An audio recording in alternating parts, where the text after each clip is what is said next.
హరే కృష్ణ. అందరికీ భాగవతం క్లాస్ స్వాగతం. మనం 4వ స్కందం 28 అధ్యాయాలు మనం పూర్తి చేసుకున్నాం.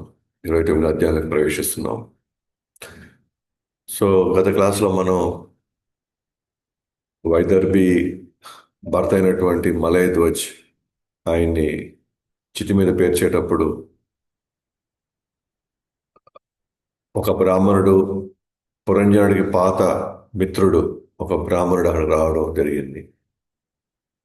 నన్ను గుర్తుపట్టలేదా అని అడగడం జరిగింది. సో అవిజ్ఞాత ఎవరంటే మన పరమాత్ముడు. మనతోనే గోలోకం మళ్ళీ వెళ్ళేదాకా లేదా వైకుంఠం వెళ్ళేంత వరకు మనం ఎన్ని రకాల జన్మలెత్తుతామో, ఎన్ని రకాల ప్రదేశాల్లో మనం వెళ్ళి నివసిస్తామో అన్ని దగ్గరలకి ఆయన వస్తాడు అనమాట. ఇది ఇది భగవుడి యొక్క అపారమైన దయ. ఎప్పటికైనా సరే ఆ రెండు హంసలు ఏవైతే ఉన్నాయో, ఒక హంస పరమాత్ముడు అయితే ఇంకో హంస ఆత్మ. ఎప్పటికైనా సరే ఒకసారి నా సైడ్ తిరిగి చూడబోతాడు, చూడకపోవడా, ఎప్పుడో ఒకసారి విరక్తి చెంది ఈ భౌతిక ప్రపంచంలో, ఈ సంబంధాల్లో, ఇక్కడున్న వాతావరణం పరిస్థితులు, ఎప్పుడో ఒకసారి జీవుడికి ఇక్కడ విసుగు చెందుతుంది. ఇక్కడ ఎందుకు విసుగు చెందుతుందంటే మనం ఉండాల్సిన వాతావరణం ఇది కాదు కాబట్టి, మన సహజ వాతావరణం ఇది కాదు. ఎలాగైతే చేపకి సహజ వాతావరణం నీళ్ళలో ఉండాలో, దాన్ని తీసుకోవచ్చి మనం ఎన్ని హంగులు రంగులు, ఎన్ని ఆర్భాటాలు, దానికి ఎన్ని రకాలైన వసతులు ఇచ్చినా సరే అది ఏమాత్రం సంతోషంగా ఉండలేదో, తిరిగి దాన్ని తీసుకొని వెళ్ళి నీళ్ళలో పడేయాలను. అప్పుడు దానికి దాని దాని స్వేచ్ఛగా, ఆనందంగా, ప్రశాంతంగా తన తిండి ఏదో తను తెచ్చుకోగలుగుతుంది. తన వాళ్ళ మధ్యలో తాను ఎంతో ప్రశాంతంగా, ఆనందంగా ఉండగలుగుతుంది. అంటే మన సహజ వాతావరణంలోకి వెళ్ళిపోవాలి మనం. ఆత్మ యొక్క సహజ వాతావరణం భగవంతుడితో సాంగత్యం. పరమాత్ముడి యొక్క ఆ, ఆజ్ఞలను పాటిస్తూ భగవంతుడిని సంతోషపెడుతూ తృప్తిపరుస్తూ ఉంటే ఆటోమేటిక్గా ఆత్మ కూడా ఎంతో సంతోషంగా ఉంటుంది. కానీ అవిజ్ఞాత ఏమన్నాడు, నువ్వు చాలా మన ఇంటిని వదిలి చాలా దూరం వచ్చేసావు. మనం దూరం వచ్చేసి నన్ను మర్చిపోయేసి నువ్వు ఈ భౌతిక ప్రపంచంలో ఉన్న భోగాల్ని భోక్తగా నువ్వు నీ స్థలాన్ని నువ్వు తీసుకున్నావు.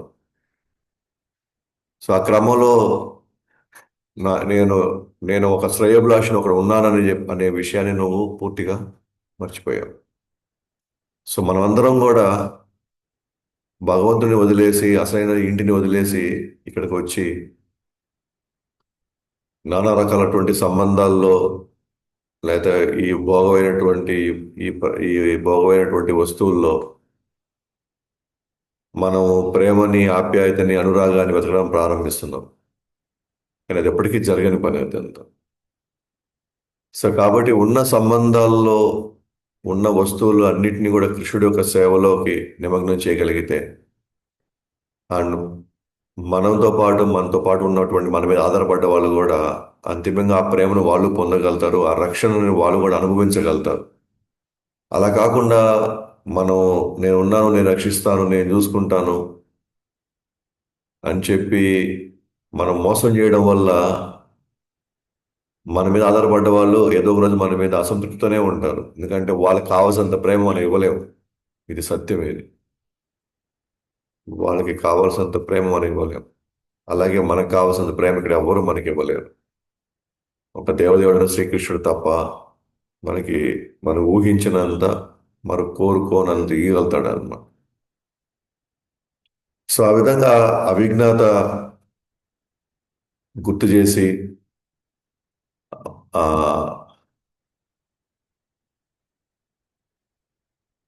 తన మాకు పరమాత్మ జీవాత్మ యొక్క గుణాత్మకంగా మనం ఒకటే అయి ఉండొచ్చు, కానీ బట్ పరిమాణాత్మకంగా మనం భిన్నమైన వారమే. అద్దంలో ఒకరికొకరు మనల్ని మనం చూసుకుంటాం, కానీ ఇద్దరూ ఒకరే.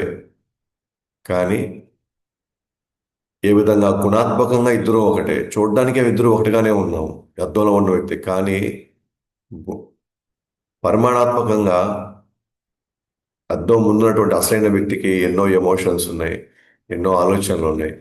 కానీ అద్దంలో ఉన్న వ్యక్తికి ఎటువంటి ఆలోచనలు ఏమీ లేవు, ఎటువంటి ఎమోషన్స్ ఏమీ లేవు. కాబట్టి మనం భిన్నమైన వాళ్ళని. అంటే ఆత్మ పరమాత్మ ఒక రకంగా గుణాత్మకంగా ఒకటే. గుణాత్మకంగా అంటే ఆయనలో ఏవైతే భావాలు ఉంటాయి నాలో కూడా అవే ఉంటాయి. కానీ ఇద్దరు పరిమాణాత్మకంగా వేరు. ఆయన పరమాత్ముడు అనంతమైతే నేను అణువుని.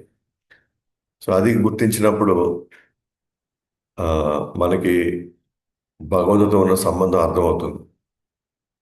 కాబట్టి నారద వారు అంటున్నారు, పరోక్షంగా నేను ఆ పురంజనుడి కథ నీ యొక్క స్థితిని రెండు ఒకటే గాని చెప్పడానికి నేను ఈ కథ చెప్పాను. కాబట్టి ఇది నీ కథే అన్నట్టుగా చెప్పాడు అనమాట. ఆయన ఇప్పుడు 29వ అధ్యాయంలో మళ్ళీ ప్రశ్నిస్తాడు అనమాట. మన మన ప్రాచీన పరిషత్, మీరు చెప్పిన ఉపమాన కథ కామ్యకర్మలో నిమగ్నమైన నాకు పూర్తిగా అర్థం కాలేదు. ఆధ్యాత్మిక అవగాహన ఉన్నవారు మాత్రమే అర్థం చేసుకోగలరు. నువ్వు చెప్పిన కథ ఆ, నాకు కొంత అర్థమైంది, కొంత అర్థం కాదు. ఎందుకంటే నేను కోరికల్లోనూ స్వార్థంతోనూ నాకేంటి లాభం అనే భావనలో నేను ఉన్నాను. కాబట్టి దాంట్లో ఉన్న అసలైన విషయ పరిజ్ఞానం నేను పొందలేకపోయాను అని. కాబట్టి దయచేసి నాకు ఆ, ఒకసారి నాకు ఆ కథలో ఆ క్యారెక్టర్స్ ఎవరెవరు నాకు ఒకసారి చెప్పగలరా అని అడుగుతున్నాను. అయితే ఇవన్నీ కూడా ఆధ్యాత్మికంగా ఉన్నత స్థితిలో ఉన్న వాళ్ళకి మాత్రమే ఇదంతా అర్థం అవుతుంది. మీరు చెప్పేటివన్నీ కానీ మాలాంటి వాళ్ళకి అది అర్థం కాదు. అందుకనే మనం భగవద్గీత భాగవతం క్లాసెస్ చెప్పేటప్పుడు కొంతమందికి అది బాగా అర్థం అవుతుంది, కొంతమందికి ఎన్ని రకాలుగా చెప్పినా కూడా అది అర్థం కాదు. ఒకసారి మనకు ఆశ్చర్యం ఇది ఇది ఎందుకు అర్థం కాలేదు వీళ్ళకి అని. అందుకని ఇక్కడ క్వశ్చన్ వచ్చేది ఎందుకని ఏంటంటే, మనం విపరీతమైన కామ్యకర్మల్లో స్వార్థపూరిత జీవిస్తున్నప్పుడు ఆధ్యాత్మికమైన అంశాలు ఏ ఒక్కటి అసలు ఎక్కదన్నమాట. పైగా అది అనవసరం అనిపిస్తుంటుంది. దీనివల్ల నాకు ఏం ఒరగతుంది అని ఎంతసేపు శారీరకమైనటువంటి ఆ లాభము, ప్రతిష్ట, పూజ, లాభ ప్రతిష్ట మీదే పూర్తిగా మనం ఫోకస్ చేసినప్పుడు ఆధ్యాత్మిక విషయాలు అసలు ఆత్మ పరమాత్మ అసలు అసలు ఏమాత్రం అసలు ఎక్కదనమాట. చాలాసార్లు మనకు ఒక విసుగు కూడా వస్తుంది. ఎందుకు ఎన్నిసార్లు పిలిచా ఎందుకు వీళ్ళు రావట్లేదు, ఎన్నిసార్లు మనం ఎన్ని రకాలుగా చెప్పినా ఎందుకు రావట్లేదు అని అంటే, ఉన్న పరిస్థితుల్లో 99.9% మంది శారీరకమైనటువంటి తృప్తి లేదా ఇంద్రియ తృప్తి మీద పూర్తిగా నిమగ్నం అయ్యారు. కాబట్టి అది ఇవన్నీ వాళ్ళకి అర్థమవుతాయి అనేది మన భ్రమ. కానీ మన ప్రయత్నం మనం చేస్తూనే ఉండాల్సిందే. ఎలాగ ఇప్పుడు నారద వాళ్ళు చేస్తున్నారు, ఆచార్యులు చేస్తున్నారు, గురువులు సాధువులు ఎంతో మంది వాళ్ళ ప్రయత్నం అది చేస్తున్నారు. మనం కూడా మన ప్రయత్నం చేయడం. అంటే అవగాహన ఎలా ఉండాలి అని అంటే, ఓకే, వీళ్ళు ఈ స్థితిలో ఉన్నారు కాబట్టి వీళ్ళకి అర్థం కావట్లేదు. కాబట్టి మనం ఇంకేదో ఏ మార్గంలో ఎలా చెప్పాలి, ఇంకా ఎట్లాంటి ప్రయత్నాలు మనం చేయాలి, ఎన్నెన్ని రకాలుగా మనం చెప్పాలి అని దాని మీద మనం ఫోకస్ చేయాలి తప్ప మనం నైరాశ్యం చెందకూడదు. మనం ఆ, వాళ్ళు ఏదో అలా అన్నారనో ఇలా అన్నారనో మనం బాధపడకూడదు, మనం విరక్తి చెందకూడదు మనం. ఎందుకంటే మేబీ కొన్ని సంవత్సరాల ముందు మనం కూడా ఇలాగే ఉన్నాం. మనకి ఎన్నో సందర్భాల్లో మనకి చాలా మంది మనకు చెప్పినప్పుడు మనకు కూడా అప్పుడు ఎక్కలేదు. తర్వాత కొన్ని రోజులు కొన్ని సంవత్సరాలు మనకు కూడా ఎక్కింది. చిన్నప్పుడు మనం మన మన మన ఊర్లలో కూడా ఎక్కడో సాధువులు చూస్తుంటాం. వాళ్ళు ఎన్నో చెప్పిన మాటలు మనకు అర్థం కాకపోయి ఉండొచ్చు. ఎందుకంటే అప్పుడున్న పరిస్థితి మనం లేవు. అందుకే నేను ఆ, చాలా సందర్భాలు చెప్తుంటాను, ఎవరైతే సోమవారం మంగళవారం బుధవారం అని రకరకాల దేవతల యొక్క ఈ మోహంలో పడ్డారో వాళ్ళకి ఈ జ్ఞానం అసలు ఎక్కనే ఎక్కదు. నేను అందుకనే అట్లీస్ట్ ఒక విషయం స్టేట్మెంట్ నేను చెప్పేది ఏంటంటే, అట్లీస్ట్ ఒకరి మీదే వాళ్ళ మనసు కన్నా ఫోకస్ అయి ఉంటే, అది దేవతలైనా కావచ్చు, అవతారాలైనా కావచ్చు, ఎవరైనా కావచ్చు, ఒకరి మీద ఫోకస్ అయి ఉంటే ఎక్కడో దగ్గర ఆ మనసు ఒకరి మీద ఫోకస్ అయింది కాబట్టి అది ఇంకొకరిని అర్థం చేసుకోవడానికి, ఇంకొక కాన్సెప్ట్ని, ఇంకొక సిద్ధాంతాన్ని తెలుసుకోవడానికి బహుశా స్పేస్ ఉంది మనసులో, అది అర్థం చేసుకోవడానికి. కానీ విపరీతమైనటువంటి ఆ, విషయ భోగాన్ని అనుభవించాలనేటువంటి వాళ్ళు ఆ, వీటిని అర్థం కాదు. అదే అదే మనకి ఇక్కడ ప్రూఫ్ అన్నమాట. ప్రాచీన పరిషత్తు చెప్పడం అదే అన్నమాట. కామ్యకర్మ నిమగ్నం నాకు పూర్తిగా నాకు అర్థం కాలేదు. అందుకే ప్రభుపాదులు కూడా మన మన వాటికి డైమండ్లు మాత్రమే వస్తాయి, ఈ చిల్లర సామాన్లు తీసుకునే వాళ్ళు ఈ ఈ- ఈ ఇటువంటి సిద్ధాంతానికి వాళ్ళకి అర్థమయ్యేదానికి అవకాశం లేదు అని. ఎందుకంటే ఇప్పుడు వాళ్ళు సరైన సంస్కారాలతో కొంత ఎంతో కొంత సరైన సంస్కారాలతో వాళ్ళు పెంచబడి ఉండాలి. గతంలో వాళ్ళకి ఎంతో కొంత సుకృతి ఉండాలి. ఇది కొంత ఛాన్స్ ఇస్తుంది అన్నమాట ఈ విషయాలు అర్థం చేసుకోవడానికి. సో అందువల్ల ఇక్కడ ప్రాచీన పరిషత్తు మళ్ళీ దయచేసి నారద నాకు నాకు వాళ్ళు ఎవరో వివరిస్తారా, దీంట్లో ఉన్నటువంటి పాత్రలు ఎవరెవరు ఏంటి నాకు వివరిస్తారో నాకు ఏం అర్థం కాదండి. అయితే మనకి ఎంతో కొంత ఎందుకు అర్థమైంది అని అంటే మనకి ఆచార్యులు ఆ క్యారెక్టర్స్ ఎవరెవరు అని చెప్పి మన ప్రభుపాద గారు భాషను ఇచ్చారు కాబట్టి మనకి ముందు అధ్యాయంలో మనకు అర్థమైపోయింది. కానీ మనకు కూడా డైరెక్ట్గా ఓన్లీ పేర్లతో, అంటే ఈ ప్రజ్వర చండవేగ వీళ్ళంతా అసలు వీళ్ళంతా కాలం అని ముసల్తనం మనకు చెప్పలేదు అనుకోండి, మనకు కూడా తెలియదు ఎవరబ్బా వీళ్ళు, ఈ నగరాలు ఏంటి, తొమ్మిది ద్వారాలు ఏంటి, మనకు కూడా అదే స్థితిలో మనం కూడా ఉండేవాళ్ళు. అందుకే ప్రాచీన పరిషత్ స్థితి మన స్థితి ఒకటే. అందువల్ల కథ మనకి భాష్యాలు ప్రభుపాద వారు మనకి వివరించారు కాబట్టి ఎక్కడికక్కడ మనకు అర్థమైపోయింది ఎవరెవరు ఏ పాత్ర అనేది. మన ఇప్పుడు మనం ఆత్మగా పురంజనుడు యొక్క జీవితం, ఆత్మగా మన జీవితం రెండు ఇంచుమించు సమానంగానే ఉంది. సమానంగా పర్ఫెక్ట్గా ఉన్నాయి అన్నమాట. సో నారదుడు వివరిస్తున్నాడు. ఏమని వివరిస్తున్నాడు అంటే ఇవన్నీ మనం ఆల్రెడీ మనం చెప్పుకున్నాం కాబట్టి పెద్ద మనం లోతుల్లోకి వెళ్ళి మనం మళ్ళీ మన వివరణ తీసుకోము. బట్ మనకు కూడా ఒకసారి రిఫ్రెష్ అయినట్టు ఉంటుంది అనమాట. ఆల్మోస్ట్ 3-4 క్లాసుల్లో మనం ఇదంతా మనం చెప్పుకుంటూ వచ్చాం కాబట్టి 3-4 క్లాసులు 10 క్లాసులు అనుకుంటా, 27-28 అధ్యాయాలు, 26 నుంచే ప్రారంభమైంది. 26, 27, 28 అంటే 3 అధ్యాయాలు అంటే ఇంచుమించు మనం 10 క్లాసుల్లో మనం వీటి గురించి చెప్పుకుంటూ వస్తున్నాం. బట్ స్టిల్ కొత్తగా వచ్చిన వాళ్ళకి లేకపోతే మధ్యలో జాయిన్ అయిన వాళ్ళకి మరి కొంత అవగాహనకి ఇది ఉపయోగపడుతుంది. సో నారదుడు వివరిస్తున్నారు పురంజనుడు ఎవరు అంటే జీవుడు, 9 ద్వారాల నగరం అంటే 9 రంధ్రాల శరీరం అని. సో దాని వివరణ కావాలనుకుంటే 4వ స్కంధం 20వ అధ్యాయంలోకి వెళ్ళమంటున్నాను. సో అవిజ్ఞాత అంటే పరమాత్మ లేదా భగవంతుడు, పరమాత్ముడిగా దానితో పాటు ఎప్పుడు ప్రయాణించేవాడు, ఎప్పుడు ఉండేవాడు. అందుకనే ఆయన మనకి భగవద్గీతలో కూడా క్లియర్గా 15వ అధ్యాయం 15వ శ్లోకంలో మనకి సర్వసచాహం సన్నివిష్టో మత్త స్మృతి జ్ఞానం అపోహనం చ వేదేసి సర్వైరహమేవ వేద్యో వేదాంతకృత్ వేద విదేవచ. అందరి హృదయాలు నేను పరమాత్ముడుగా ఉంటాను. అట్లానే సుహృదం సర్వభూతానాం భోక్తారాం యజ్ఞ తపసాం సర్వలోక మహేశ్వరం సుహృదం సర్వభూతానాం జ్ఞాత్వా మాం శాంతి పృచ్చతి. అందరూ మేలు కోరేవాడిని నేను, అందరి హృదయాల్లో ఉంటున్నాను, అందరికీ ఏం కావాలో నాకు తెలుసు, అందరూ ఏ స్థితిలో ఉన్నారో నాకు తెలుసు. 7-26 శ్లోకంలో కృష్ణుడు అంటాడు, నాకు అందరి యొక్క పూర్వము వర్తమానము నాకు భవిష్యత్తు కూడా నాకు తెలుసు అంటున్నాడు. ఎలా తెలుస్తుంది? లోపల ఉంటేనే కదా. మన లోపల ఉంటేనే మన పూర్వం ఏంటో ఆయనకు తెలుస్తుంది. మనతో పాటు ప్రయాణిస్తేనే ఆయనకు తెలుస్తుంది మన పూర్వం ఏంటో, వర్తమానం ఏంటో, భవిష్యత్తు ఏంటో. సో అవిజ్ఞాత అంటే మనలో ఉన్నటువంటి పరమాత్ముడు. ఇంకా అనేక సందర్భాల్లో ఈవెన్ ఉపనిషత్తుల్లో కావచ్చు, శాస్త్రాల్లో ఇది 2 పక్షులు గాను, ఇందాక ఈ భాగవతం మన 2 హంసలు గాను అనేక రకాలుగా మనకి వివరించబడింది అనమాట. సో పురంజని అంటే మనం చెప్పుకున్న భౌతికమైనటువంటి బుద్ధి, మనల్ని పక్కదారి పట్టించే బుద్ధి, ప్రాపంచికమైనటువంటి విషయాలతో నిండినటువంటి బుద్ధి. సో పురంజనితో పెట్టుకున్న సంబంధం అంటే అప్పుడు పెళ్లి కాలేదు, పెళ్లి కాకముందు పెట్టుకున్న సంబంధం అదంతా కూడా భౌతికమైనటువంటి బుద్ధి. మనల్ని పక్కదారి బట్టి మనల్ని ఆ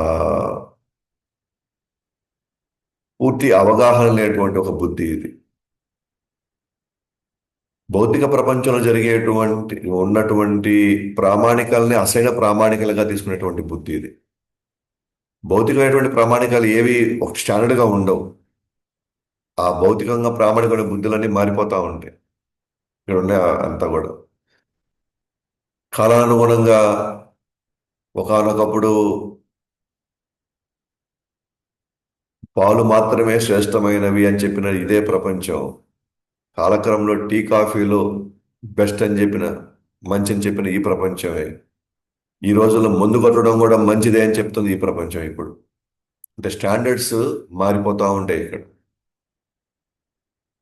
ఇప్పుడు ఒకప్పుడు బ్రాహ్మణ జీవితం సాధు జీవితం అనేది గొప్ప జీవితం అన్నటువంటి ఈ ప్రపంచం ఈరోజు అంటే మోసం మోసం చేసి సంపాదించినా పర్వాలేదు, దౌర్జన్యంగా లాక్కొని సంపాదించినా పర్వాలేదు, ఎలాగైనా మనం డబ్బు సంపాదించాలని ఇదే ఇప్పుడు ప్రామాణికని ఇప్పుడు మార్చినటువంటి ఈ భౌతిక బుద్ధి. అంటే భౌతిక ప్రపంచం ఇప్పుడు ఈ ప్రమాణం సెట్ చేస్తుంది కాబట్టి భౌతిక బుద్ధి కూడా వాటిని ప్రామాణికంగా తీసుకుంటుంది. దానికోసం మన జీవితం అంతా ఇప్పుడు దాన్ని ప్రామాణికంగా తీసుకొని మన జీవితాలంతా దాని వైపు మనం తిప్పుతున్నాం. కానీ మనం ఎక్కడి నుంచి వచ్చాము, ఎందుకు వచ్చాము, ఇక్కడ మనం రావాల్సిన ఉద్దేశం ఏంటి, దీని తర్వాత మనం ఎక్కడికి వెళ్ళాలి,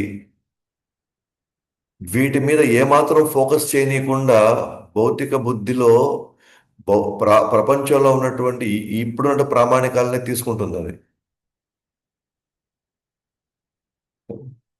ఇప్పుడు ప్రామాణికంగా తీసుకుంటుంది. అది సరైనటువంటి స్టాండర్డ్ కాదు అసలు. కానీ వాటిని మనం నిజమని తీసుకుంటే మాత్రం మన జీవితాలు అల్లకల్లోలం అవుతుంది. మనకి ఎటువంటి బుద్ధి కావాలంటే ఆధ్యాత్మిక బుద్ధి కావాలి. మనకి ధార్మిక బుద్ధి కూడా నాకు వద్దు. ధార్మికం అంటే కేవలం న్యాయము ధర్మము వీటి కాదు, నాకు ఆధ్యాత్మిక బుద్ధి కావాలి. ఆధ్యాత్మిక ఏంటంటే నేను ఎవరి నుంచి వచ్చానో ఆయన ఆయన ఏం కోరుకుంటున్నాడు, ఆయనకి ఆయన్ని మనం ఏ విధంగా మనం తృప్తిపరిస్తే మన కర్మల నుంచి మనం పూర్తిగా బయటపడేసి తన వైపు తీసుకెళ్తాడో అటువంటి ప్రామాణికమైన బుద్ధి మనకు కావాలి. అది కేవలం భగవద్గీత భాగవతం మాత్రమే ఇస్తుంది అది. అండ్ గురు పరంపరలో ఎస్పెషల్గా ఉన్నటువంటి ఆచార్యులు మాత్రమే మనల్ని ఎక్కడ కూడా సైడ్ పోనీయకుండా పూర్తిగా మనల్ని ఆ విషయం మీదే మనల్ని ఫోకస్ చేపిస్తారు మనల్ని. ఇటువంటి భౌతిక బుద్ధి నుంచి బయటపడి ధార్మిక బుద్ధిని దాటి మనం ఆధ్యాత్మిక బుద్ధిలోకి వెళ్ళాలి. ధార్మిక బుద్ధి కూడా వద్దు, ఎందుకంటే మనం మంచి వాళ్ళగా ఉండడం వేస్ట్ ఇక్కడ. ఎందుకంటే మంచి వాళ్ళగా ఉన్నట్టు ముసలితనం రాదా, తర్వాత జబ్బులు రావా, మరణం రాదా. మంచితనం పెట్టుకోండి వేస్ట్, మంచితనం ఉండకూడదు. మనం భక్తులం కావాలి. మంచితనం అంటే నేను ఎవరికి అన్యాయం చేయలేదు, నాకు ఎవరు అన్యాయం చేయలేదు, నేను ఎవరికి మోసం చేయలేదు, అందరూ మంచిగా నేను మంచిగా, ఏం ప్రయోజనం దానివల్ల? మరణం వచ్చినప్పుడు ఎవరిని తలుచుకుంటాము? మరణం వచ్చినప్పుడు మళ్ళీ కుటుంబ సభ్యులను వాళ్ళను వీళ్ళు తలుచుకుంటాం. ఎందుకంటే మంచి వాళ్ళం కుటుంబ సభ్యులతో బాగా గడుపుకుంటాం కాబట్టి వాళ్ళని గడుపుకుంటాం. మళ్ళీ ఎక్కడ పుడతాం? మళ్ళీ భౌతిక ప్రపంచంలో మళ్ళీ వస్తాం కదా. అప్పుడు నేను ఇప్పుడు మంచితనంగా ఉండి ప్రయోజనం ఏంది? నెక్స్ట్ జన్మలో మళ్ళీ నేను ఏదో ఒక విధంగా మళ్ళీ ముసలితనం రోగం పుట్టుక చావు నేను తెచ్చుకున్నప్పుడు మరి మంచితనం ఉండి నేను ప్రయోజనం ఏంటి? అఫ్ కోర్స్ మంచితనం అనేది ఒక ప్లాట్ఫామ్ అన్నమాట భగవంతుని చేరుకోవడానికి. మంచితనం ఉన్న వాళ్ళు సాధారణంగా వాళ్ళకి మంచిగానే వాళ్ళ జీవితాలు ఉంటాయి కాబట్టి వాళ్ళు భగవంతుని తెలుసుకోవడానికి ఒక అవకాశం ఉంది. కానీ నాకు తెలిసినంత వరకు చాలా మంది మంచి వాళ్ళు, మేము మంచి వాళ్ళం కదా, మేము మాకు అంతా మంచి జరిగినప్పుడు నాకు భగవంతుడి అవసరం ఏంటి అని అంటున్నారు. ఒక విధంగా అది కూడా ఒక డేంజర్. అది మంచి వాళ్ళుగా ఉండి నాకు అన్ని బాధ జరుగుతున్నప్పుడు నాకు భగవంతుడికి అవసరం ఏంటి అని అనుకుంటున్నాం. అలాంటప్పుడు మనం చూస్తే ఆ మంచితనం కూడా భగవంతుని అందుకోలేకపోతే, భగవంతుడితో సంబంధం తెలుసుకోలేకపోతే అతను మళ్ళీ ఈ భౌతిక ప్రపంచంలో మళ్ళీ అనేక శరీరాల్లో మళ్ళీ తిరగాల్సిందే. అతను ఒక భక్తుడుగా ఉన్నవాడు మాత్రమే ఎంతో కొంత విషయ పరిజ్ఞానం తెలుసుకొని ఇక్కడ నుంచి బయటపడడానికి వాళ్ళు ప్రయత్నిస్తారు. మంచి వాళ్ళు ప్రయత్నించారు ఇక్కడ నుంచి బయటపడాలి. ఎందుకంటే అన్ని మంచి జరుగుతున్నప్పుడు ఎందుకు పోవాలి ఇక్కడి నుంచి నేను? కాబట్టి పురంజని అనే భౌతిక బుద్ధి కారణంగా పురంజనుడు ఆమెతో ఉన్నటువంటి పురంజనితో ఉన్నటువంటి 10 మగ మగ స్నేహితులు, 10 ఇంద్రియాలతో, ఆడ స్నేహితుడు ఇంద్రియాల కార్యములు చేసుకుంటూ, ఇంద్రియాల కార్యములన్నీ మనల్ని పక్కదారి పట్టించేటివే, మనల్ని మోసం చేసేటివి అన్నీ. ఇంద్రియాలు చెప్పే మాటలు, ఇంద్రియాలు అనుభవించాలనుకునేటువంటి విషయాలు ఏది కూడా మనల్ని నాశనం చేస్తాయి. అందుకే కృష్ణుడు అంటాడు భగవద్గీతలో, ఆ భౌతిక సంపర్కంతో వచ్చేటువంటి ఏది కూడా ఆదిలోనూ అంతలో మనకి దుఃఖాన్ని తీసుకొని వస్తాయండి. భోగైశ్వర్య ప్రసక్తానం మయాపహృత చేతసాం. భోగైశ్వర్యాల్లో ఎవరైతే పూర్తిగా నిమగ్నమయ్యారో వాళ్ళ వాళ్ళ అసలైన బుద్ధి చెడిపోతుంది. మయా అపహృత చేతసాం, మాయచే పూర్తిగా అది కప్పబడిపోతుంది అనమాట అసలైన బుద్ధి. విషయ విషయ భోగాల వైపు విపరీతంగా ఆసక్తి కలిగిన వాళ్ళకి వాళ్ళ వాళ్ళ బుద్ధి, అసలైన బుద్ధి కప్పబడిపోతుంది. అందుకే మనకు 2 అధ్యాయం 62 శ్లోకంలో ఏ విధంగా ఈ బుద్ధి పూర్తిగా నాశనం అవుతుందో 2 అధ్యాయం 62 శ్లోకంలో మనకు భగవద్గీతలో చెప్పాడు కృష్ణుడు. ధ్యాయతో విషయాన్ పుంసః సంగస్తేషుపజాయతే సంగ సంజాయతే కామ కామ క్రోధో విజాయతే క్రోధోద్భవతి సమ్మోహ సమ్మోహ స్మృతి విభ్రమ స్మృతి భ్రంశాత్ బుద్ధినాశో బుద్ధినాశాత్ ప్రణశ్యతి.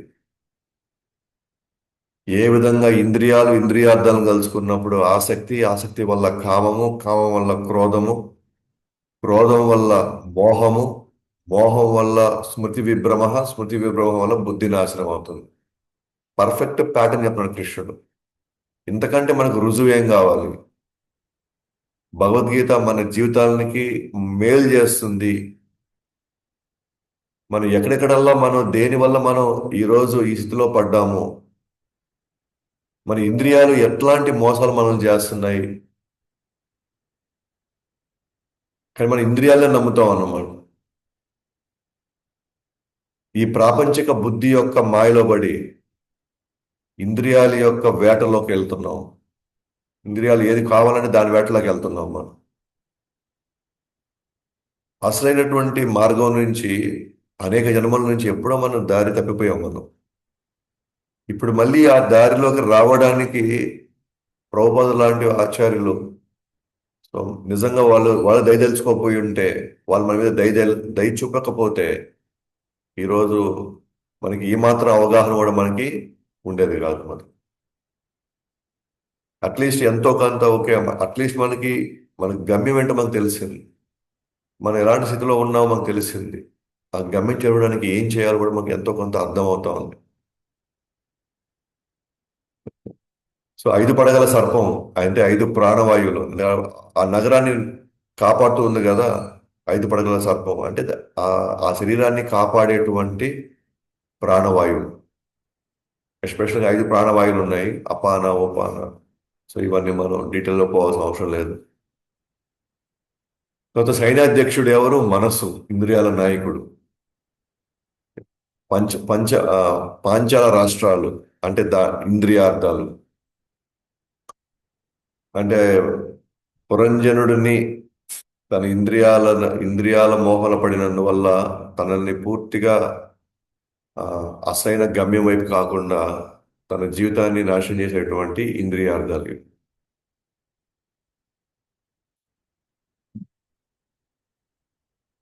బుద్ధి, నెక్స్ట్ బుద్ధి. బుద్ధి ఏంటంటే ఈ జీవుడు నిద్ర మరియు మేల్కొనే సమయంలో వివిధ పరిస్థితుల్లో కల్పిస్తుంది.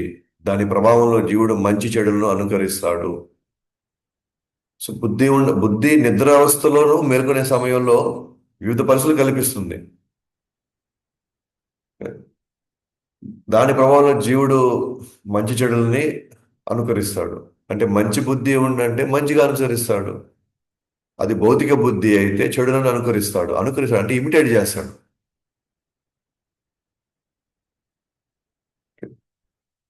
అందుకనే మనం ఇప్పుడు కాన్షియస్గా మనమే కావాలని మన బుద్ధిని ఇప్పుడు నింపాలి. ఇప్పుడు కావాలని మనం నింపాలి. అందుకే మనం భగవద్గీత భాగవతం నిత్యం మనం వింటూనే ఉండాలి. మనకు తెలుస్తుంది మన బుద్ధి మనల్ని ఇప్పుడు ఎన్ని రకాలుగా మనల్ని ఆడిస్తూ ఉందో. ఎస్పెషల్గా భగవద్గీత సప్తాహం విన్న వాళ్ళు కావచ్చు, లేదా దాని తర్వాత భగవద్గీత పుస్తకాలు క్లాసెస్ విన్న వాళ్ళందరికీ అర్థమవుతా ఉంది. అఫ్ కోర్స్ మనలో ఇంకా ఎన్నో వేగాలు మనల్ని తప్పుదారి పట్టిస్తున్నాయి, బట్ అట్లీస్ట్ మనకు అర్థమైంది మనం సరైన స్థితిలో లేము అన్న విషయం. సో దాని ప్రభావంతో బుద్ధి మంచిదైనప్పుడు ఆటోమేటిక్ జీవుడు మంచి దారిలో పోతున్నాడు. బుద్ధి దేనికో దానికి ప్రభావితం అయిపోయినప్పుడు అదే బుద్ధి జీవుడిని చెడు వైపు తీసుకెళ్తుంది. అనేక కర్మల్ని అతని చేత చేపిస్తా ఉంది. కృష్ణుడు 3 అధ్యాయం 43 శ్లోకం కృష్ణుడు చెప్తున్నాడు అనమాట. ఇంద్రియాల కంటే మనసు గొప్పది, మనసు కంటే బుద్ధి గొప్పది, బుద్ధి కంటే కూడా ఆత్మ గొప్పది అని. అంటే ఆత్మ నిజంగా చైతన్యంగా చెందిందనుకోండి, బుద్ధిని, మనసుని, ఇంద్రియాలని ఆత్మ కంట్రోల్లో పెట్టగలుగుతుంది. అంటే మనం కంట్రోల్లో పెట్టగలుగుతాం కావాలనుకోండి. కాకపోతే మనల్ని గైడ్ చేసేవాడు పరమాత్ముడు లేదా ఆచార్యుడు అవ్వాలి. సో మనల్ని గైడ్ చేసేవాడు పరమాత్ముడు లేదా ఆచార్యుడు గాని అయితే అప్పుడు మనం అతని ఆధీనంలోకి వెళ్ళామనుకోండి, అప్పుడు తన యొక్క బలంతో మనం మిగతా బుద్ధిని, మనసుని, ఇంద్రియాలని మనం ఖచ్చితంగా మనం కంట్రోల్ చేయొచ్చు. కాబట్టి ప్రస్తుతానికి మనం ఆ స్థితిలో లేవు కాబట్టి ప్రస్తుతానికి మనం మనమే బుద్ధి ఆధీనంలోకి వెళ్ళిపోయాం. ఆత్మ బుద్ధి ఆధీనంలోకి వెళ్ళిపోయింది. సో ఆత్మ బుద్ధి ఆధీనంలోకి వెళ్ళిపోయినప్పుడు ఆటోమేటిక్గా బుద్ధి ఎలా చెప్తే అలా వింటాం. మన బుద్ధిలో ఆ చెడు అంశాలను ప్రామాణికంగా మనం పెట్టుకొని మన బుద్ధిలో నింపినట్లయితే అప్పుడు మనం చెడు నిర్ణయాలు తీసుకుంటాం. మనం చెడు విషయాలను గొప్పగా తీసుకుంటాం. అదే మనం ఆ బుద్ధిలో ధార్మిక విషయాలు నింపామనుకోండి, మనం అప్పుడు ఏం చేస్తాం? మంచి మంచి దారిలో పడతాం. కానీ మనం ఇప్పుడున్న పరిస్థితుల్లో మనం బుద్ధిని కూడా నమ్మలేము. ఎందుకంటే మనం చిన్నప్పటి నుంచి మనం ఆ విధంగా మనం పెరగలేదు కదా. అటువంటి ఆ, వాతావరణంలో లేదా అటువంటి వ్యక్తుల యొక్క సాంగత్యం మనం లేం కదా. కాబట్టి ఇప్పుడున్న మన బుద్ధి ఆల్మోస్ట్ 90% ఇప్పటికీ భౌతిక బుద్ధే అది. ఇప్పటికి కూడా అది భౌతిక బుద్ధి ఇప్పటికి కూడా. కాబట్టి ఆ భౌతిక బుద్ధిలో మనం తీసుకునే నిర్ణయాలన్నీ చెడు నిర్ణయాలే ఉంటాయి. అందుకే మనకి ఈరోజు ఈ కష్టాలన్నీ వచ్చినాయి. ఇప్పుడు ప్రస్తుతానికి ఆ బుద్ధిని పక్కన పెట్టి ఎప్పుడు క్లాస్ ఉన్నా సరే, లేదా ఎప్పుడు భక్తుల సాంగత్యం దొరికినా సరే, ఎప్పుడు కార్యక్రమం ఉన్నా సరే, మనం వెంటనే ఎవరి మాట వినకూడదు. ఎవరి మాట అంటే అంతర్గతంగా మన మాట కూడా మనం వినకూడదు. ఎట్లాంటి మాటలు వినకూడదు అంటే, ఇప్పుడు ఏం పోతాంలే అబ్బా, టైం అయిపోయి ఉంటుందిలే, ఇప్పుడు పోయినా కూడా మనం ప్రసాదం పోయామని అనుకుంటారులే వాళ్ళు. కాబట్టి పోయి కూడా ఇప్పుడు మనకి ఏం అర్థం కాదులే, సగం పోయినా మనకి ఏం అర్థం అవుద్ది మనకి. ఇప్పుడు సగంలో పోయినా కూడా మనల్ని గురువు ఒక రకంగా చూస్తాడు. ఇవన్నీ లేనిపోని అనవసరంగా మళ్ళీ మనం పక్కదారి పట్టించే బుద్ధులు ఇవన్నీ. బుద్ధిలో ఉండే అంశాలు ఇవన్నీ. ఓకే, మనకి ఏదో ఒక ఎమర్జెన్సీ పడింది, లేదా ఏదో ఒక పని పడింది. ఓకే, అయినా కూడా మ్యాక్సిమం నేను ఎంతవరకు వినడానికి నేను ప్రయత్నిస్తాను, ఎంతవరకు నేను అందుకోవాలని పోయి అందుకుంటాను. అట్లాంటి ఒక దృక్పథంతో మనం బలంగా ఉన్నాం అనుకోండి, ఇలాంటి భౌతిక బుద్ధులు లేకపోతే అస్థిరమైనటువంటి మనసు, ఈ వేగవంతమైన ఇంద్రియాలు ఏం చేయలేవు మనల్ని. కాకపోతే మనం వాటి ప్రభావంలో ఉండడం వల్ల అవి చాలా బలంగా ఉన్నాయి, మనం ఏమీ చేయలేమని వాటి యొక్క ఆధీనంలోకి వెళ్ళిపోతున్నాం మళ్ళీ మళ్ళీ ప్రతిసారి మనం. కానీ కృష్ణుడు ఏమన్నాడు? బాబు, నువ్వు వీటన్నిటికంటే చాలా గొప్పవాడివి, చాలా బలమైన వాడివి, శక్తివంతమైన, నువ్వు నిర్ణయం నువ్వు కానీ తలుచుకుంటే ఇవేవి కూడా నిన్ను ఇబ్బంది పెట్టలేవు. మేబీ స్టార్టింగ్ లో కొద్ది కష్టమే అవన్నీ, వాటి గుర్తించడం కూడా చాలా కష్టమే. అయినా నువ్వు గురువు మాట విని నువ్వు నిర్ణయాలు తీసుకో. ఆచార్యుడి యొక్క మాటలు విని నువ్వు నిర్ణయాలు తీసుకుంటే ఈ ఈ బుద్ధి ఎంత బలమైందైనా సరే, మనసు ఇంద్రియాలు ఎంత ప్రబలమైనటువైనా సరే, ఆత్మని ఏమీ చేయలేవు. అంటే మనల్ని ఏమీ చేయలేవు, నిజంగానే ఏమీ చేయలేవు. ఎందుకంటే ఆఫ్టర్ ఆల్ అవన్నీ భౌతిక శక్తులు, కానీ నేను దానికంటే ఉన్నతమైన శక్తి చెందిన వాడిని నేను. అవి మనల్ని ఏం చేస్తాయి? అవి కాకపోతే అనాది కాలంగా మనం వాటి ఆధీనంలోకి వెళ్ళిపోయాం కాబట్టి అవి చాలా బలమైనవి అనుకొని అవి మనల్ని ఎలా డైరెక్ట్ చేస్తే మనం అలా పరిగిస్తూ ఉన్నాం. దానివల్ల ఏం జరుగుతుంది తెలుసా? మళ్ళీ మనం కర్మలు మోసుకొని పోస్తున్నాం అండి మనం. మళ్ళీ మనం కర్మలు మోసుకొని వెళ్తున్నాం మళ్ళీ మనం. అందుకని ఇక్కడ ఈ ఇంద్రియార్థాలు కావచ్చు, ఇంద్రియాలు కావచ్చు, మనసు కావచ్చు, ఇవి ఇవి ఎంత శక్తివంతమైనా సరే మనకంటే బలహీనమైనవే అవన్నీ. ఆత్మ కంటే బలహీనమైనవే అన్న విషయం మనం తెలుసుకోవాలి. కాబట్టి ఆత్మ ఎవరి గైడెన్స్ లోకి వెళ్ళాలి అంటే ఆ ఆధ్యాత్మిక ఆచార్యుడి యొక్క గైడెన్స్ లోకి వెళ్ళి ఆయన సమక్షంలో మనం ఎక్కువ టైం గడపాల్సి వస్తుంది. లేదా ఆ విషయాలు, ఆధ్యాత్మిక విషయాలు ఎక్కువ మనం ఎక్కించుకోవాలి మన మనసులో.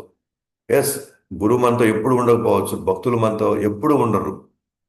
అందుకే కదా మనకు ప్రభుపాద వారు మనకు పుస్తకాలు ఇచ్చింది, లేదా భగవద్ దర్శనం లాంటి మ్యాగజైన్స్ మనకు అందుబాటులో ఎందుకు తెచ్చాడు? ఎందుకంటే అందరూ అన్ని వేళ మనతో ఉండరు కాబట్టి మనము డైరెక్ట్గా ప్రభుపాద వారి సాంగత్యం తీసుకోవడానికి మనకి పుస్తకాలు ఇచ్చాడు. లేదా ఆయనకి ఎన్నో అంత కష్టపడాలి పాపం ఆయన. ఎన్నో ఆయన అంతగా అంత కష్టం ఎందుకు ఆయన తీసుకోవాలి? ఈరోజు మనం ఓన్లీ క్లాస్ వరకు పరిమితం అయ్యి తర్వాత మనం జీవిద్దాము, లేదా ఏదో ఒక జపం చేసాం అయిపోయింది అని అలా కాకుండా మన బుద్ధిని పదే పదే మనమే కాన్షియస్గా, అంటే మనమే తెలిసి తెలిసి మనం మళ్ళీ మళ్ళీ మళ్ళీ ప్రభుపాదులు వారి ఇచ్చినటువంటి సూచనల మేరకు మన మన జీవితాన్ని నడుపుకోవాలి. ఇప్పుడు మనం పని చేస్తూ ఉన్నాం, మనం చక్కగా కీర్తన వింటూ పని చేసుకోవచ్చు కదా, కీర్తన వింటూ పని చేసుకోవచ్చు కదా. మనకు కొంచెం సమయం దొరికింది, మనకి భగవద్ దర్శనం ఆ, పత్రిక కావచ్చు, లేకపోతే ప్రభు వారి పుస్తకాలు కావచ్చు, కొత్త కొత్త విషయాలు మన గురించి మనం తెలుసుకోవడంలో మనం టైం తీసుకోకపోతే మన గురించి ఇంకెవరు చెప్తారు? మన అసలైనటువంటి మన ఉనికిని ఎవరు మనకి గుర్తు చేస్తారు మనకి? సో కాబట్టి బుద్ధి యొక్క ఆధీనంలోకి మనం ప్రస్తుతానికి ఉన్నాము. అది కూడా 90% అది భౌతిక బుద్ధిలో ఉన్నాం కాబట్టి మనం తీసుకునే నిర్ణయాలు కూడా చెడు నిర్ణయాలుగానే ఉంటాయి. దానివల్ల దాని ప్రభావం మళ్ళీ మనం భవిష్యత్తులో దాని పరిణామాలు మనం ఎదుర్కోవాల్సిందే. అలాగే రథం గురించి మాట్లాడారు. అలాగే శరీర సంబంధం గురించి, వీటన్నిటి గురించి కూడా చర్చకు వచ్చింది. అంటే ఆయన రథంలోకి వెళ్ళాడని, రథం మీద వెళ్ళాడని, వేటకి అయిన కూడా మనం విన్నాం కదా. ఆ రథంలో ఉన్నటువంటి శారీరక సంబంధం గురించి కూడా చెప్పాడు. ఆ రథంలో ఉన్న ప్రతి అంశం, శరీరం రథం అయితే, మనసు తాడులైతే, బుద్ధి డ్రైవర్ అయితే, గుర్రాలు ఇంద్రియాలు అయితే, అట్లా వరుసగా మనకి చాలా వివరణ ఇచ్చాడు. ఓకే. అలాగే చండవేగ గురించి, చండవేగ అంటే కాలం. సో కాలం గురించి మనకి చెప్పబడడం జరిగింది, ముఖ్యంగా 27వ అధ్యాయంలో. ఈ శ్లోకాల్లో వాటి వివరణలు వచ్చినాయి, అదని మనం డిస్కస్ చేసాం కూడా. అలాగే జీవుడి యొక్క అహంకారం నెక్స్ట్. భౌతికమైన ఉనికికి జీవుడు అతీతమైనప్పటికీ జీవుడు అజ్ఞానం కారణంగా నేను నాది అనే భావంలో వందల సంవత్సరాలు ఈ శరీరంలో జీవించాడు. వందల సంవత్సరాలు ఏమని నేను నాది అనే ఇలాంటి ఒక భావన ఎందుకు వచ్చిందంటే, నేను అజ్ఞానం కారణంగా, నా అజ్ఞానం కారణంగా నేను ఎక్కడికి వెళ్ళినా ఇదంతా నాదే, నేను ఎవరి మధ్యలోకి వెళ్ళంటే వీళ్ళు మాత్రమే నా వాళ్ళు అనే భ్రమలో వందల సంవత్సరాలు నేను జీవించాను. తద్వారా నాకేమొచ్చింది? నాకు అహంకారం పెరిగి పెరిగి పెరిగి ఇప్పుడు మేరు పర్వతం అంత అయింది అహంకారం. అహంకారం వల్ల నేను మర్చిపోయాను, నా అసలైన నా ఉనికి నేను మర్చిపోయాను. నాది యాక్చువల్గా ఆధ్యాత్మిక ఉనికి, నాది ఆత్మగా నాది ఆధ్యాత్మిక ఉనికి. నాకు నన్ను ఈ భౌతిక ఉనికి నన్ను ఏమీ చేయలేదు యాక్చువల్గా. నేను వాటికి అతీతమైనప్పటికీ కూడా నేను వాటి ప్రభావంలోకి వెళ్ళిపోయాను. ఇది చాలా దుర్భరమైనటువంటి స్థితి ఇది. ఇలా నేను వందల సంవత్సరాలు ఆ శరీరంలో నేను బంధింపబడ్డాను, జీవించాను. ఇప్పటికి నేనేమనుకున్నానంటే నేను శరీరము అనే భావంలో ఉన్నాం. ఆ శరీరం నాశనం అవుతుంది అనే భ్రమలో నేను భయపడిపోతున్నాను, ఆందోళన చెందుతున్నాను, ఆవేదన చెందుతున్నాను. కానీ నేను ఈ శరీరాన్ని కాదు, ఈ శరీరంలో ప్రస్తుతానికి ప్రయాణించేటువంటి ఒక ఆత్మనా లేదా జీవుడిని అన్న విషయం నాకు తెలియడానికి ఇది ఎన్ని వేల కోట్ల జన్మలు పట్టింది అంటే ఇప్పుడు ఎంతో కొంత కొంత అవగాహనకు వచ్చింది. అట్లీస్ట్ ఇన్ఫర్మేషన్ పాయింట్ ఆఫ్ వ్యూలో మనం తెలుసుకున్నాం. కానీ ఇప్పుడు నేను అనుభవించాలి, నేను ఆత్మనన్న విషయం నేను అనుభవించాలి. ఇప్పుడు నేను ఆ ఆ యొక్క స్థితిని నేను అనుభవించాలి. నెక్స్ట్ నెక్స్ట్ నా టార్గెట్ అది, నెక్స్ట్ నా టాస్క్ అది, నా లక్ష్యం అది. అక్కడితో అయిపోదు మళ్ళీ. దాని తర్వాత నేను కృష్ణుడి యొక్క అంశాన్ని అనే విషయం నాకు తెలియాలి. మామూలుగా అయితే మనకి నేను ఆత్మని తెలుసుకోవడానికి, ఆ తర్వాత నేను కృష్ణుడి యొక్క అంశం తెలుసుకోవడానికి నాకు కొన్ని వేల లక్షల కోట్ల జీవితాలు పడుతుంది. జన్మలు నేను తీసుకోవాలి. కానీ ఈ ప్రభుపాద వారి దయ వల్ల మనకి రెండు ఒకేసారి అర్థమయ్యేటట్టు చెప్పేశాడు. ఫస్ట్ మన కృష్ణుడి యొక్క అంశాన్ని మనకి పరిచయం చేస్తూ, ఆ కృష్ణుడి యొక్క అంశం యొక్క స్థితి అది ఆత్మ అన్న విషయం మనకు చెప్పడంతో నిజంగా మనకి ఒక్క జన్మలోనే మనకి ఈ రెండు విషయాలు అర్థమయ్యేటట్టు ఆ మహానుభావుడు ప్రభుపాద వారిలో మనకు అర్థమైంది. లేకపోతే ఇప్పుడు బయట ఉన్నటువంటి ఎవరైతే సాధకులు ఉన్నారో, అంటే ఆధ్యాత్మికంగా ఎదగాలని సాధకులు ఉన్నారో, వాళ్ళు ఫస్ట్ ఇప్పుడు ఆత్మను తెలుసుకోవడానికే వాళ్ళు కొన్ని సంవత్సరాలు ఎంతో కఠినమైనటువంటి ఆ, సాధన చేస్తారు. వాళ్ళు కుటుంబాలు వదిలేసి వాళ్ళ జీవితాలన్నింటినీ పూర్తిగా పక్కన పెట్టేసి వాళ్ళు అనేక సాధక మార్గాల్లో చలిలో ఉంటున్నారు, అడుక్కుంటున్నారు, రకరకాలైనటువంటి మంట వేసుకొని మధ్యలో కూర్చుంటున్నారు, బట్టలు లేకుండా తిరుగుతున్నారు ఆ చలిలో. అంటే నేను శరీరం యొక్క స్థితిని నేను తట్టుకోవాలి, అవి ఇచ్చేటువంటి సుఖాలు నేను వాటి మాయలో పడకూడదని ఒక్కొక్కరు ఎంతెంత కష్టపడుతున్నారంటే మనకు ఊహకు కూడా అందదన్నమాట. వాళ్ళందరూ మంచి పడాలనుకుంటే మన కుంభమేళాకి వెళ్తే వాళ్ళని చూడొచ్చు మనం. వాళ్ళందరినీ వాళ్ళు ఎన్ని ఎన్ని రకాలుగా వాళ్ళు ప్రయత్నిస్తున్నారు. వాళ్ళందరూ కూడా వాళ్ళ ప్రయత్నం ఒకటే, ఈ శారీరకమైనటువంటి ఈ ఈ బాధల నుంచి బయటపడాలా అని, శాశ్వతంగా బయటపడాలని వాళ్ళ ప్రయత్నం అంత.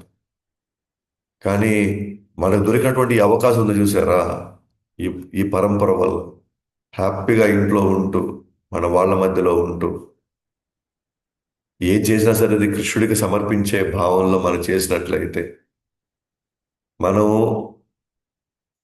ఆ, ఖచ్చితంగా మనం ఆత్మస్థితి కాదు, డైరెక్ట్గా కృష్ణుడి యొక్క ప్రేమని పొందే అంత అవకాశం మనకు దొరికిందనమాట ఈరోజు.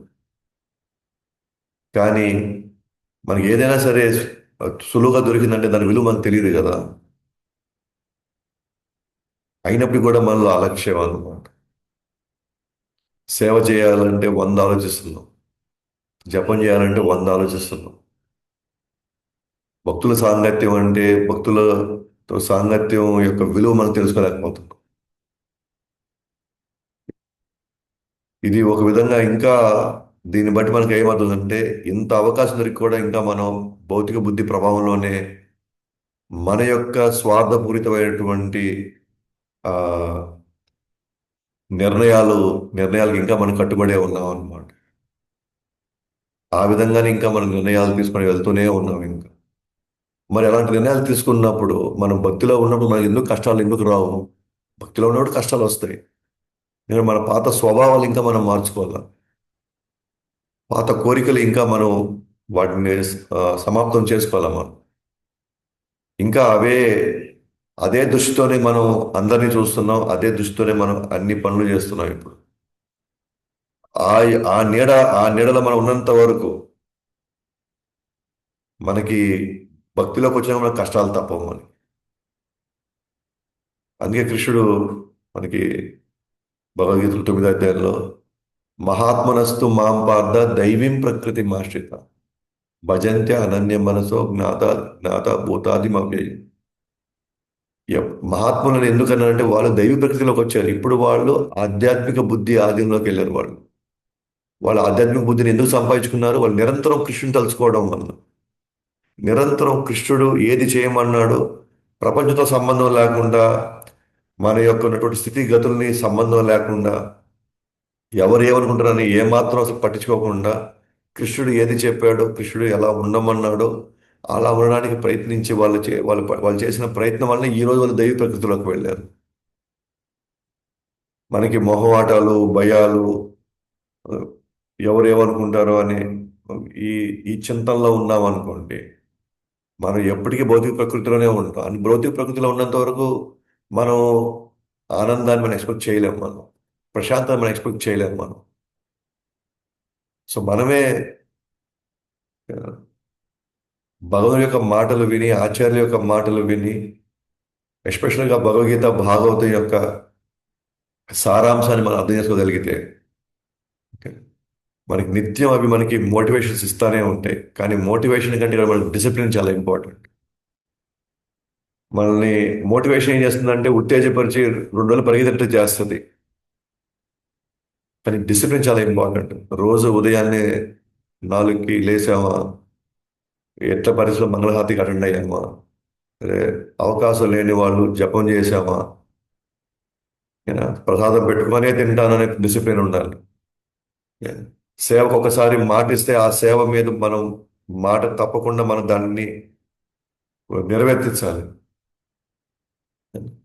అట్లా ఒక డిసిప్లిన్ ఉన్న వాళ్ళకు మాత్రమే చాలా కాలం వాళ్ళ స్వభావం మారి వాళ్ళు చాలా ఆనందమైనటువంటి జీవితాన్ని వాళ్ళు గడపగలుగుతారు.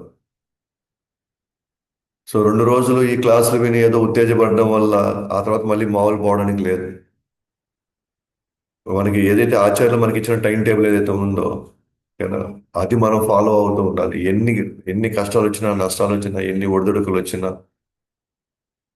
అది దానికి మనం కట్టుబడి దాన్ని నెరవేర్చడంలో కానీ మనం ముందుకెళ్ళాం అనుకోండి, ఒకరోజు ఈ బుద్ధి అంతా ఆధ్యాత్మిక బుద్ధి అవుతుంది, మనసు ఆధ్యాత్మిక మనసు అవుతుంది, ఇంద్రియాలు కూడా ఆధ్యాత్మిక ఇంద్రియాలు అవుతాయి. ఇవే ఇంద్రియాలు, ఇవే మనసు, ఇవే బుద్ధితో భగవంతుడిని పూర్తిగా మనం ఆయన సేవలో నిమగ్నం అయ్యి ఇంకేది మనకు, ఇంక ఎటువంటి విషయాలు మనం పరిగణలోకి తీసుకోకుండా మన జీవితాలు ఆనందకరంగా ఉంటాయి. సో ఆ విధంగా మనం చూస్తే కనుక అహంకారం అనాది కాలంలో మనం భౌతికమైనటువంటి ఉనికిలో మనం పెంచి పోషించుకున్నటువంటి అంశం అది. సో ఇప్పటికైనా మనం తెలుసుకొని అహంకారం, గర్వం ఇవన్నీ మనకి అడ్డు రాకూడదు. వీళ్ళతో ఎందుకు నేను ఉండాలి, వాళ్ళు చెప్పినట్టు నేను ఎందుకు చేయాలి, నాకు తెలియదు ఆ మాత్రం, మనకి నిజంగానే ఏమీ తెలియదు మనకి. కానీ ఇప్పుడు మనం తెలుసుకోవడానికి ప్రయత్నిస్తున్నాం. ఆ ప్రయత్నంలో భాగంగా మనం మనం సిన్సియర్గా, సీరియస్గా మనం మన మన ఎఫర్ట్స్ మనం పెడుతూ ఉంటే భగవంతుడు ఖచ్చితంగా మనం కాపాడుతాడు. అనేక మాయల నుంచి, అనేకమైనటువంటి భౌతిక అంశాల నుంచి మనల్ని కాపాడి మనల్ని సరైనటువంటి స్థితిలో మనం పెట్టడానికి. ఓకే. సో ఆ విధంగా మనం ఒక విధంగా ఇది రివిజన్ లాంటిదే. గత అధ్యాయాలు ఇంచుమించు 25 నుంచి 28 దాకా ఈ ఇవన్నీ మనకి మళ్ళీ రివిజన్ చేసుకుందాం. సో కాబట్టి మిగిలింది మళ్ళీ మనం నెక్స్ట్ రేపు క్లాస్లో మనం చూస్తాం. ग्रंथराज श्रीमद् भागवतम की जय। जगत गुरु श्रील प्रभुपाद की जय। अनंत कोटि वैष्णव वृंद की जय। निताय गौर प्रेमानंद।